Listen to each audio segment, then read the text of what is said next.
L'Ukraine, nous en parlions dans ce journal, nous y retournons sur un tout autre sujet, celui du sport, du football. Depuis le début de la guerre, le championnat national était complètement à l'arrêt.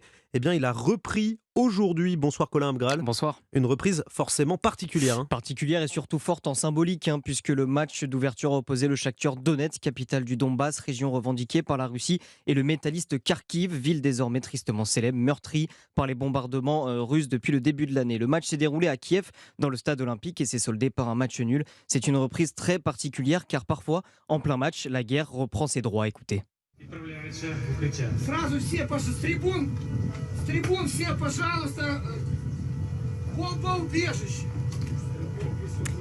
Vous entendez en fond cette sirène de raid aérien, le commentateur partant pour se mettre à l'abri, tout comme les joueurs et les arbitres, dans cette scène qui s'est déroulée lors d'un match de U19 à Kiev, interrompu pendant 25 minutes avant de reprendre. Voilà à quoi il faut s'attendre pour cette saison du championnat ukrainien. Alors l'Ukraine s'est préparée, chaque match se déroulera à huis clos, chaque stade est équipé d'abris anti-aériens au cas où ces sirènes retentissent pour que les joueurs et les arbitres puissent se mettre à l'abri.